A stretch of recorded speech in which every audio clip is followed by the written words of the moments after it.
listening to Unfiltered with Muhammad Uncut, a podcast about personal growth and authentic leadership. If you're looking for tips on how to manage others, get ahead, and make your way up the corporate ladder, this is not the show for you.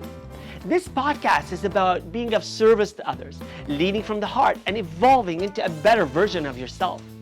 Each episode brings you motivated stories about unfiltered leadership and authentic leaders, those who involve others, use their influence to amplify diverse perspectives, and inspire teams to achieve collective results.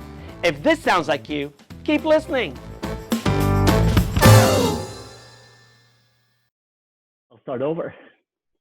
Welcome to the Unfiltered Podcast. This is where we connect with unfiltered leaders who involve others, use their influence to amplify diverse perspectives, and inspire teams to achieve collective results.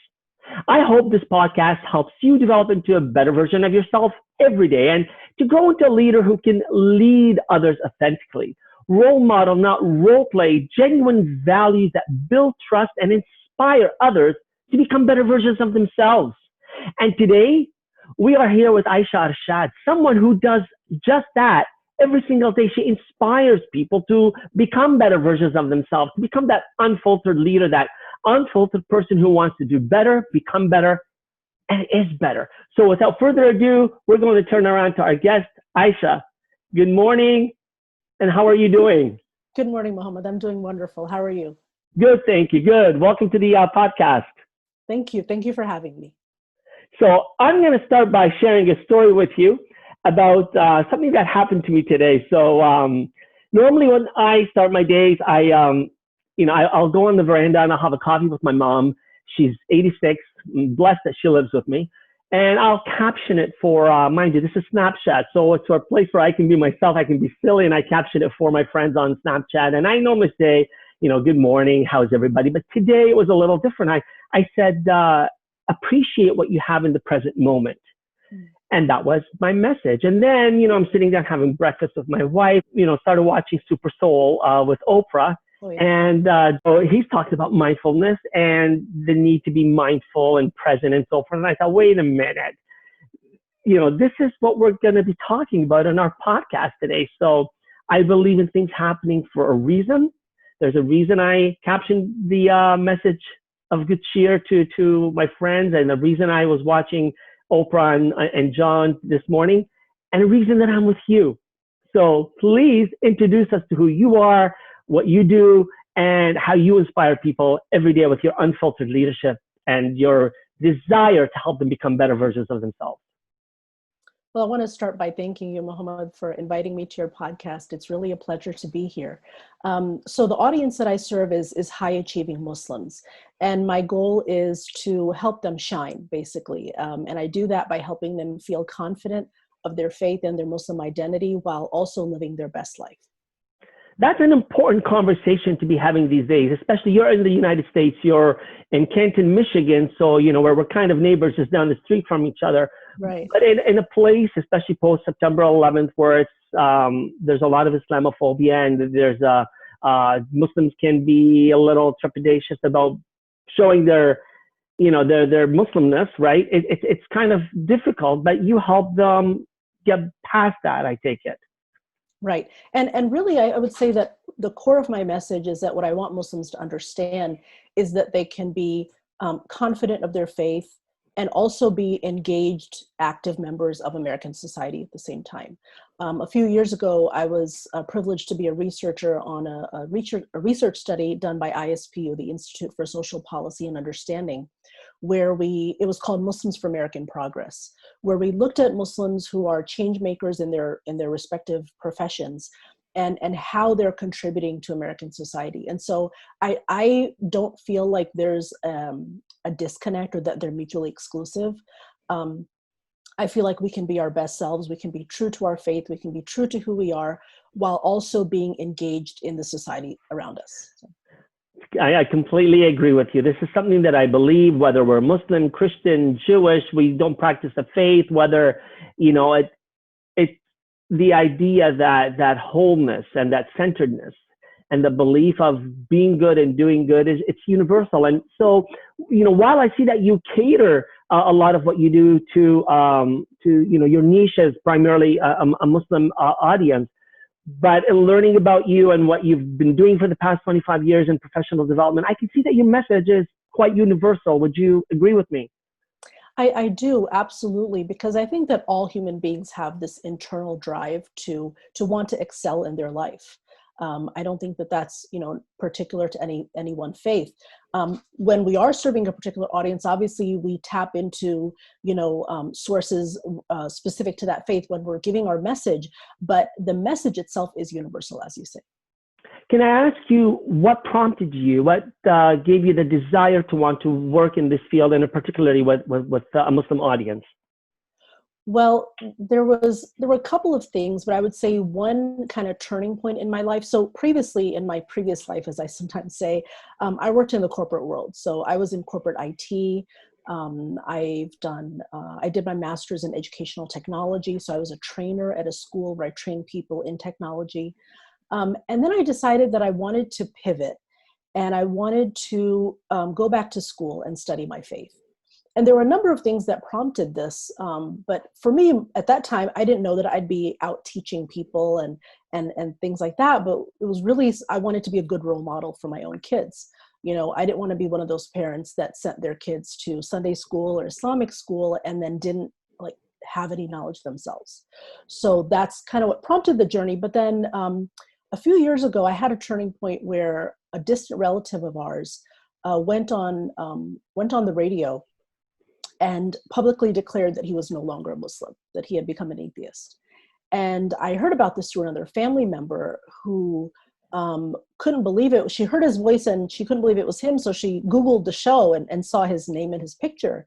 And when I looked at it, it was kind of shocking for me. It was a really big moment because obviously I love my faith. And so to see that happen, and that's something that's happening to people all over the world, right? It's at that moment, though, it became something more than just a theoretical issue that happens out there. It was something that could happen to anyone. And so I realized that, a lot of Muslims are really struggling. They're in a lot of pain, and they need, authentic leadership, authentic Islamic knowledge that can help them practice Islam with integrity while living in the West. And I see that there's a bit of a gap there. And so that's what kind of motivated me to get into this space and to leave behind my life, my previous life in the corporate world and all of that to do this work. And I find it very rewarding, very, very fulfilling. So I feel very blessed. And I'm sure that corporate life really helped you learn the foundations of some of the things you'd be teaching. It helped me a lot. Yeah. And I'm sure you've heard of the term transferable skills. And so there's a lot of skills that I gained when I worked as a business analyst, when I worked as an IT trainer, things like presenting in front of a group of people, or making a very complex issue simple for people to understand. As a business analyst, I was responsible for being the liaison between the users and the technical team. So having this mindset of kind of being the go-between person who can kind of understand two different groups and their needs and so forth, and bringing them together for a common purpose. So those are all transferable skills that I am very proud to be using in my new role. And I think a lot of people, anyone who's ever changed careers, it may not be as drastic as mine, but anyone who's ever had a career shift can speak to this, that you can always use what you've learned in your past work experiences in your new ones. And from what I'm listening to and how you described about this struggle that Muslims could be having and are having, it's not either or. When it comes to finding that balance between our spirituality and our faith and our identity as Muslims, it's not an either or between being an integrated member of your society and the country where you're living and embracing the environment and the laws and the spirit of the land and your community, right? It's not either or, and as a Muslim myself, I understand that quite a bit because I've struggled with it throughout my life, but it's finding that identity, letting it speak to you that you don't have to make that choice of either being an integrated member and a good corporate citizen of the community where you live and being a Muslim, but it's finding that balance where you bring the best of both values and how do you become that better version of yourself and that integrated community member. And one of the ways that I think you do that, and you talk about it, and really inspired me and fascinated me actually, was what you referred to as the 5 C's, the inner and the outer transformation. Could you please share a bit about that? Yeah, so for the last couple of years, I've been doing various talks about motivational topics for Muslims, and what I decided during this pandemic, where we're all in this lockdown, and as a speaker, you're not having any large gatherings, so all that's kind of shut down. I decided to kind of take all of my teachings and put them in one place. So what I'm doing right now, I'm in the process of coming out with my first book, which lays out the 5 C's for personal growth, and what I wanted to do was put together in one place a roadmap or a framework that any Muslim could follow who wanted to, at the same time, be confident as a Muslim, but also elevate every area of their life. So in my framework, I talk about the 6 key areas of our life. Everything from religion, our religious life and our relationships, to work, wealth, and our health and our homes, all of that. And the 5 C's, what I go into, with the inner transformation, it really begins with our connection to the divine. For me as a person of faith, that's where it all starts. But then it goes outward from there, where once we've done that, then the next step is something that kind of what you were talking about with Jon Kabat-Zinn, which is this idea of mindfulness. Because I believe that, the second C is to care for yourself. And the first one is call upon Allah. The second one is care for yourself. And in this one, this is where we try to bring in some meditation and mindfulness practices into our lives so that we can be more centered, so that we can make our mind our best friend and not our worst enemy. John Milton once said that the mind can make a heaven of hell or a hell of heaven. So, we are responsible for what we do with it and how we use our thinking, right? So this to me is a very important concept. And John's book, Wherever You Go, There You Are, is one I read, a couple decades ago now. And it was really life-changing for me. I think he's really the one who made meditation mainstream in America, right? So that's one of the things. And then when it comes to the outer transformation, the first is commit to your growth. So this is where I guide people through those 6 key areas and how can you develop habits in those areas? Because, John Maxwell, he says in his 15 Invaluable Laws of Leadership that you will never change your life until you change what you do daily. And that was really important to me. And that's something I teach all the time, which is that I used to think that success was this thing that happened in leaps and bounds. One day you get this big break and all of a sudden your life has changed. But what I realized, and I got that from reading from him, but also from others, is that success comes from your habits. It comes from the little things you do every day. So that's what the 3rd C is all about. And then the 4th C is about communicating effectively, because as we both know, as Muslims, especially if you're a high achieving Muslim, you're out there, you're in the spotlight, you're going to get asked questions about your faith. And if you don't know how to answer those with kindness and compassion and confidence, then you will always hold yourself back, whether it's consciously or subconsciously. You're not going to let yourself go to the next level, whether that's in your career or in your activism or whatever you do. You're always going to hold yourself back because you just are not sure, that you can handle those questions. And then the final one is the final C is contribute, and that's about our life is not simply meant to serve us. It's not just about go to work, go to school, come home, eat, sleep, and start all over again. It should be more than that. And this is something universal. It's something that we believe as Muslims, but I think all people share this passion that we want to be a part of the solution in the world. And so for me, that's the final C. Once you've, worked on your inner transformation, your outer transformation, you've elevated your habits, you've worked on your communication skills, all of these things, then it's time for you to really step out into the world. And that could be through a nonprofit, but that could even just be at your job, speaking up more in meetings or, taking on more of a leadership role there. So that's kind of in a nutshell what I teach.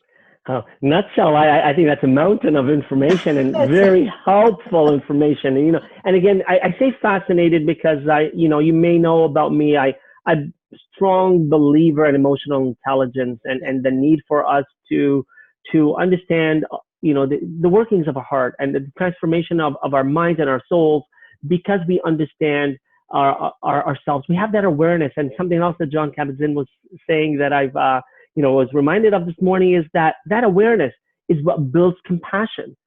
And the way that you're talking about contribution, and contribution comes, I believe, from compassion towards others.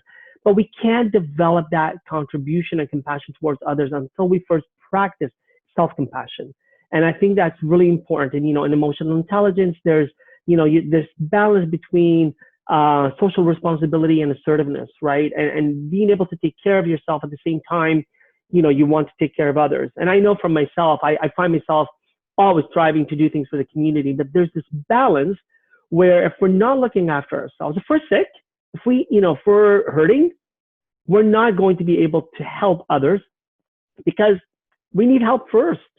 If I fall off my bike and my son falls off his bike, I need to tend to myself and get up so that I can properly tend to him, right? Or, when we think about doctors and nurses, if they're not in good shape, if they're not capable of practicing and helping us, it's because they're not in a position where they've taken care of themselves.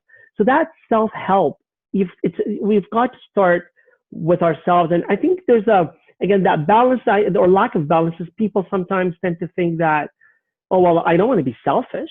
It can't just be about me. So can you help me or help, our listeners understand, is this a matter of being selfish or is it a matter of self-care? I once picked up a book that was titled Healthy Selfishness. And I thought that put it really well, because you're right. It's something that we all struggle with, especially I think high achievers, which are your listeners, right? People who want to go to the next level in their life. They want to live their best life. We definitely struggle with this. One of the people that I follow that I think does a really good job about explaining this balance is Kate Byers. She's the founder of Corporate Women Unleashed. And she talks about, ditching the either or thinking that either I can take care of myself or I can excel in my career. Either I can be there for my family or I can be there for my job. And she says instead that we should live in the and. And how even if you're an executive woman, and especially I think women especially, struggle with this idea of work-life balance and self-care. So I think that it's very important, and it's a message I try to stress.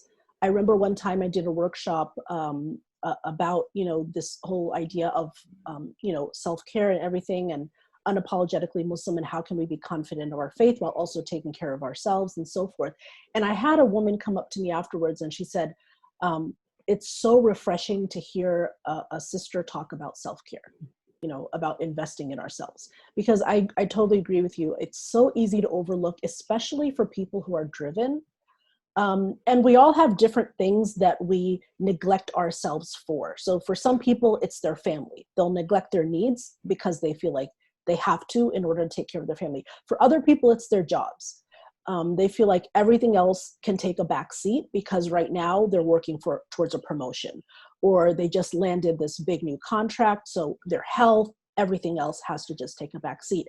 And what I've been learning from Kate Byers is that that's not the case at all. Even for high achievers, there is a way to live your life with balance so that you are giving each of your needs their proper due. And, you speak of balance and you speak of high achievers, and, in spite of high achievers being people who excel and accomplish much, but again, in the practice of mindfulness, are we human doings or are we human beings, right? And something else that John talks about is, I'm in the shower, but I'm thinking about everything that happened yesterday and everything that's happening tomorrow, or, I'm stirring the pot, but I'm not stirring the pot. I'm everywhere but enjoying stirring the pot. And as a high achiever myself, somebody who is constantly thinking about what's the next thing I'm going to do, it's a very difficult and very destructive path if we don't develop that level of awareness and compassion, because we burn out. And, people tend to look at us and say, wow, look what you're doing, look what you're accomplishing. But we're not being, we're constantly evolving into a state of accomplishments and not into a state of awareness, a state of being in the moment. And it really, comes down to mindfulness. And I want to ask you, what do you see as the connection between mindfulness and meditation? How is that important in what you believe or what you practice and what you teach? So mindfulness is basically a way of living where you are aware of the present moment, whereas meditation is a formal practice that helps you develop mindfulness. And I believe that if we want to be more mindful, if we want to be more centered, if we want to be more compassionate, more present, then some type of formal meditation practice has to be part of the equation. It doesn't have to be hours a day. Sometimes it can be. I sometimes meditate for 2 hours a day, and sometimes it's only 5 minutes, but I do try to do it every day, especially since we've been in this lockdown and our lives are just looking so different. I've come back to the practice, and try to do it every day, and it helps me tremendously. I think another thing that helps us be mindful is this concept of essentialism, right? Which is that don't try to scatter yourself in so many different directions. So, and the reason that's important is because balance is possible, but not when you're trying to do so many things. You do need to strip away the non-essential things so that you can focus on what's truly important. And I think that's one thing that as high achievers, we want to say yes to everything. And so we need to rein that in a little bit so that we can really shine in the things that we're good at, right? So I think it goes hand in hand with mindfulness. And I know you've practiced yoga in the past. You talked about your grandfather who introduced you to certain practices, right? And I think if we can come to an understanding of what balance looks like, we can appreciate how difficult it can be to get there. So when I think of balance, I don't see myself as trying to straddle two mountains. I see myself as actually on one summit, standing on one leg with my hands outstretched and trying to keep that balance. And for anyone who's done yoga, right, whether you're in the the tree position, right? You've got your knee on one side or just on the inside of your thigh. You've got your arms outstretched. You're focused ahead of you, trying to be balanced, and your body's going like this. And it's that constant shifting for you to find that equilibrium where your one foot can give you the balance that you need, and the thoughts that you have in your head at that very moment can help you achieve that equilibrium so that you can stand still and pause and be in the moment. And when we're running, when we're scattered in every direction, trying to do so much, it's hard to find that equilibrium. It's hard to find that balance. It's hard to stand on that summit and command a view of everything around us in peace and being able to maintain that equilibrium because we're going in every direction, right? And you mentioned earlier about habits and the importance of habits to self-care and the importance of habits to success, right? In meditation and in your mindfulness, you talk about doing this on a regular basis, right? Can you explain to me, and I know that we know what a habit is and takes 21 days or 40 days, but why is it important to turn practices, hopefully good practices, into habits and keep those habits? Well, I think that this is, again, one of those universal principles that, I mentioned the quote from John Maxwell earlier, but you'll find a wealth of experts who all talk about this notion of, it's the little things you do daily that really add up to your life and add up to your success. Even in our own faith tradition, we have this concept of, the best deeds that are loved by Allah are the small deeds that you do consistently. But I think that where we sometimes have trouble with habits is that we overreach. So they say that we tend to underestimate how much we can do in the long term, but we overestimate how much we can do in the short term. And so one thing I try to do is help people reverse that. When you're thinking of your long-term goals, think big, like really big. Whatever you think is possible, double it, triple it, quadruple it. But at the same time, when you're looking at your daily habits, make them a lot easier than what you think you can do. Because if you don't do that, you might think, oh, well, I'm being really brave. I'm really being, going hard. I'm working hard. But what happens is you burn out. And we've talked about burnout here, right? This is a common thing that happens to high achievers, anyone who's concerned about success. And so one of my biggest goals is to prevent people from falling into that. And I do that by really helping people pick goals that are easily achievable. I was once reading in a book where in order to train dolphins to jump over really, really high in SeaWorld, they start with the rope under the water. So all the dolphin has to do to get to the other side and get the treat is just swim in the water, and the rope is underneath them. And then very slowly the trainers will raise it higher and higher. And by the time it's way up in the sky or way up in the air, it's easy for the dolphins. Because they've done it slowly, right? So I think that we can kind of use that examples for humans too, and train ourselves to realize that, look, you don't have to do it all in one fell swoop. But if you break it up and you stack success on top of success, you can get a lot further, and you don't have to burn out in the process. And it's those baby steps, right? It's breaking down that big, overwhelming goal into baby steps. I think sometimes of goals, what's my 5-year goal? What's my 1-year goal? What's my 6-month goal? And those goals are the same goal, but they're broken down into various steps, right? So, it's starting out with having the rope underneath me, feeling comfortable enough that I can, as you say, leap over it while it's still in the water, and then bit by bit. And I think the fallacy, especially with high achievers, and especially in our Western society, we think, I have to get out of my comfort zone. I have to grow. I have to take on these daring experiments. The reason we call it a comfort zone is this is where we feel comfortable. This is where we have become masters of our domain. We have learned to breathe. We have learned to be at peace. We have learned to identify the environment around us before we go to the environment outside of us. This brings me back to your 5 C's. You need to understand your inner transformation before you can, go outside of you. You need to be able to give to yourself before you can contribute to the wider community. So it's about understanding your comfort and then starting to push out. The way we push out into our fear zone and into our growth zone is by becoming masters of our most immediate environment. It's creating that balance within us and slowly pushing out like the dolphin. Or, as we were talking about earlier, that mountain that I want to scale. We all think of, we want to climb our Kilimanjaro, right?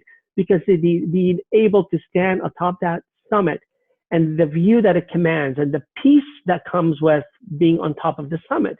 But we didn't get there in one single leap. Right. And for anyone who has climbed Kilimanjaro, I think it takes 5 days on good weather to be able to make it to the summit. So we have to plan, and we have to know how we get there. And you mentioned earlier about, you mentioned John Maxwell a few times, right? And John Maxwell and Jack Canfield, these are people that, that have inspired me in my growth and in my learning. I've got their books on my bookshelves. And, what I particularly love about these two teachers is that they're also spiritual. They're very strong Christians. And I love listening to them because of the spirituality in their voice and in their talk. And I don't see it much different as a Muslim. There's so much that I can learn from what they say. So that brings me back to the idea that for us to grow and to be able to weave spirituality into our teaching, how can we reach out to the person who doesn't believe in a Godhead, that isn't necessarily spiritual? Does that mean they can't benefit from your teachings or what John or Jack are sharing with us? Yeah, I think there's, again, this idea of balance where living in a pluralistic society, we obviously want to respect, where people are at and what their views are. At the same time, when we show up in the world, we want to show up authentic to what we believe. And so there's a fine line, right, of saying, this is who I am, and I'm very confident and comfortable in my own skin, but I also respect that you're different. And so how can we have a conversation that benefits both of us, that lifts up both of us? How can we draw on what's common between the two of us? Because we usually have a lot more in common than what separates us anyway. Right. And so that's really where I would start. And maybe where we are separated because of our differences, we see them as what makes us stronger. And when we work together, we're able to complement each other. So, and I think that's another thing that sometimes we forget, whether it's within our own households or our workplaces or even our communities, we find that we don't think alike, therefore we can't work together. And I think that's, that's destructive conflict. Whereas if we look towards productive conflict, It's being able to recognize what the other person is bringing to the table and understanding that it could complement the skill set that you don't have. And that's okay. It's okay. And I think we're only going to learn about that by listening and engaging that person in a conversation, finding the common ground, but also finding where maybe we don't have common ground and we need to build it together. Right? And that brings me back to, again, you are helping Muslims in particular become better versions of themselves, but you're helping them find that integration within their community, right? Absolutely. And I think that this holistic approach is something that people are really craving. You know, the time for keeping all these separate fields, whether that's spirituality or career or health or so forth, keeping them in silos. I think the time for that is over. I think what people really want today is they want to know how they can bring everything together. And when it comes to faith, people want to know how to make their faith come alive, how to make it real in their lives. You know, we don't want it to just be something that affects the rituals that we do. We want it to be something that affects the way we think, you know, our character, and everything about how we live our lives. So I feel like this integration is very important. We want the act of being in the shower or stirring the pot to benefit from what we are doing in the present. So it's not just about the ritual of stirring or being in the shower. It's actually knowing that there's a benefit to whatever that we're doing. So I believe that diversity is a fact and inclusion is a choice. Can you tell me, how do you share with people that you work with or your friends or your family and your beliefs? How do we choose to become more inclusive? You're a visible Muslim. You work with a Muslim audience. Does that mean your teachings can't teach about being inclusive with others? Well, I think that there's so many different shades of diversity and inclusion, right? We have along race lines, along ethnic lines, we have people who have special needs, and there's a need to be inclusive for them as well. I'll speak about something that I've been talking about recently, which is in the aftermath of George Floyd's killing here in the US. We started having a lot of conversations about systemic racism and how there's actually racism within our community too. So that's kind of been something that I've been really curious about lately and wanting to get the message out to people. There was a study done by the Muslim Anti-Racism Collaborative where they found that 8 out of 10 Black and mixed race Muslims are discriminated against by the Muslim community. And this is something that to me is unacceptable. You know, we know that the problems of police brutality or systemic racism or mass incarceration, these are giant problems. These are really big things. They didn't appear overnight. They've been around for a very long time. And it's going to take a very long time and all hands on deck to address those things. But the issue of how Black and mixed race Muslims are treated in our mosques, that's something we have direct influence over. And to me, it's just unacceptable for anyone of any color to walk into a masjid and not feel welcome and not feel like they're a part of that community. So that one of my messages when it comes to this issue of diversity and inclusion is how can we as Muslims make a difference in this, particularly within our own communities? And not to stop there, obviously, to recognize that there are larger societal issues when it comes to racism, but that we can't neglect what's happening in our own communities. That's right. Important. To clean up our own homes first, you're right. Work with what's most immediately in our sphere of influence. So I guess we can be more aware. We can talk about it. What are some things that you're actually doing to change that mindset? Well, you know, recently in a talk that I gave about this, I gave an example, which is a very small example, but somehow it resonated with a couple of people. And I said that when you walk into so the idea was about checking our own behavior, even the little things. Because a lot of people will say, well, I'm not racist.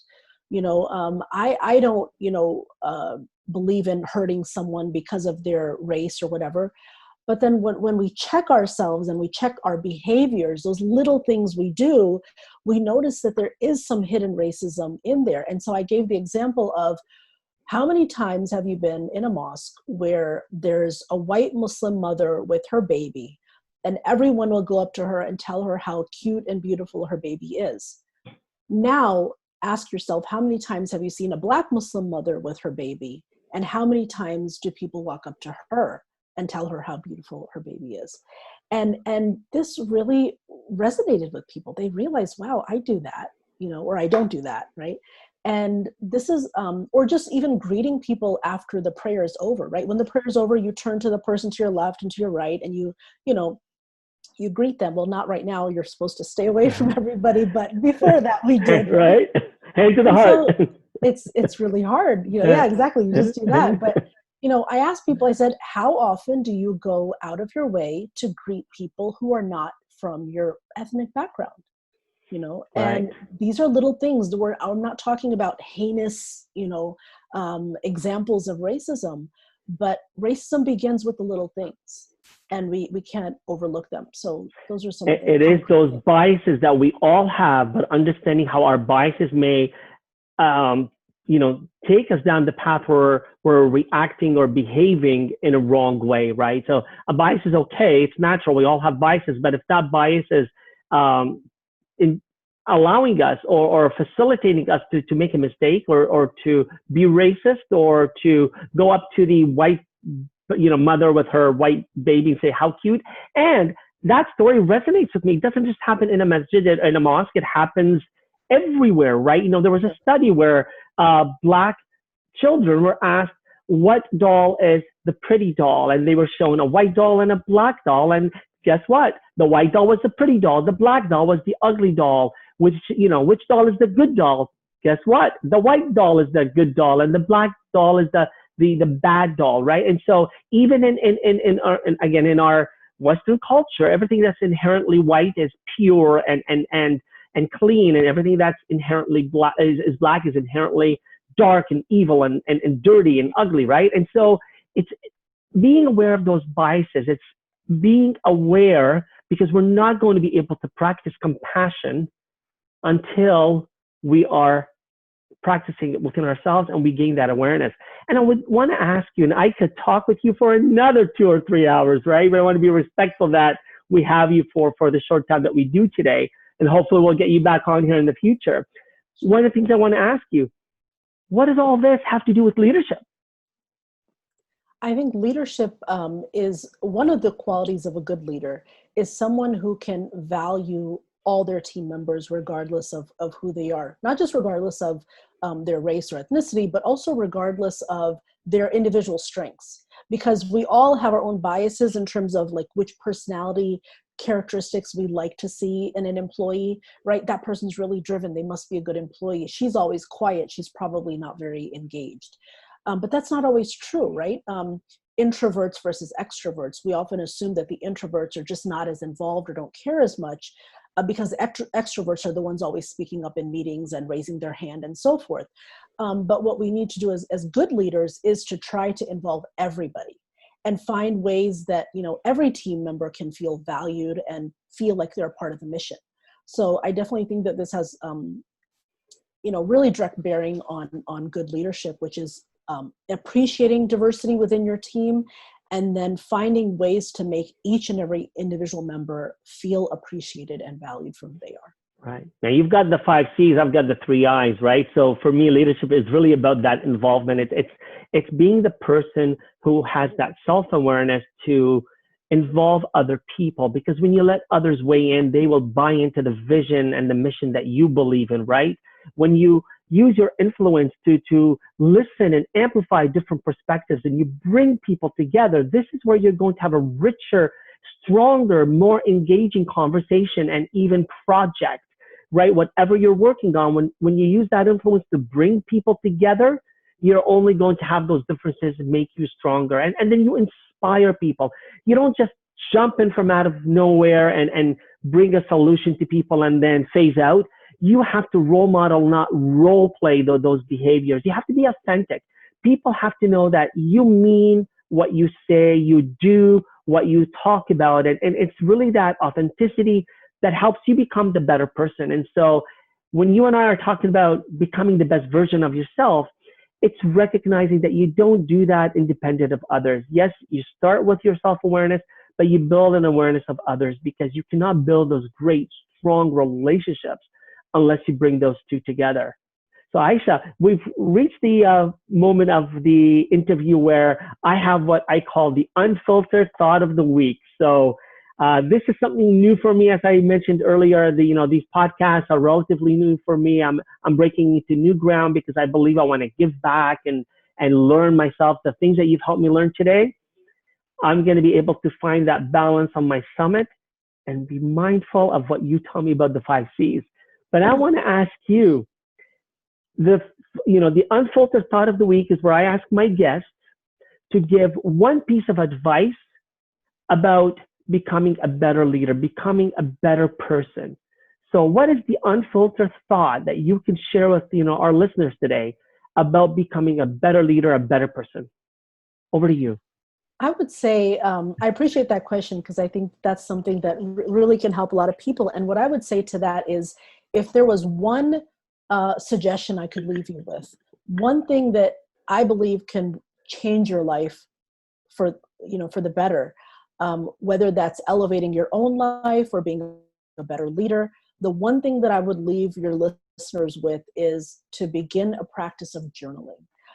I can't tell you how many experts I have learned from who have said that the practice of journaling is one of the most important practices in their life in terms of expanding their thinking, helping them untie those knots when they get caught into a really tough problem and they can't see the road ahead, or when they have a brand new project and they need to map it out.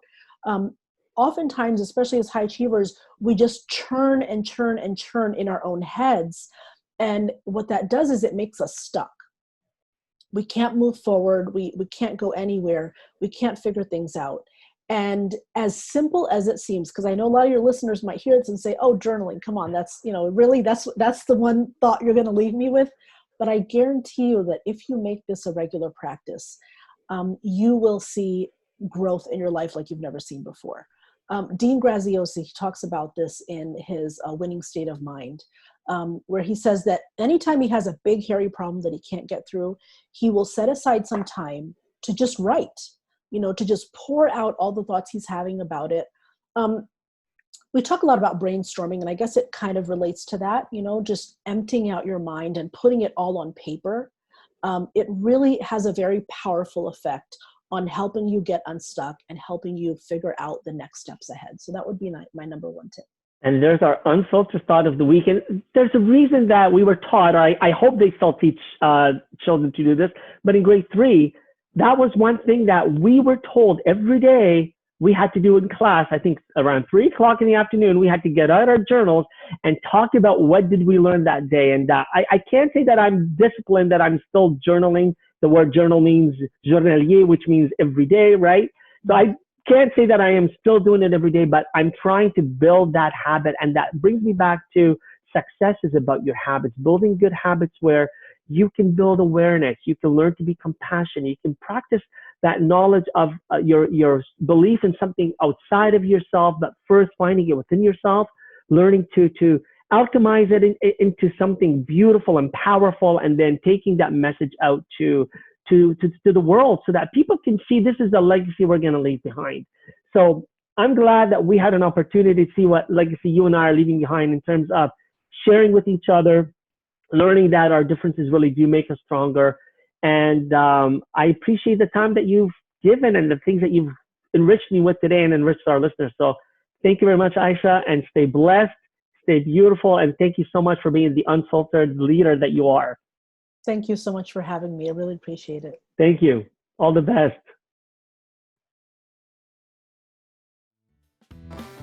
Thank you for listening to Unfiltered, the show about authentic leadership and personal growth. Like what you heard? Click subscribe, share it, and tell a friend about it. And don't forget to leave a rating.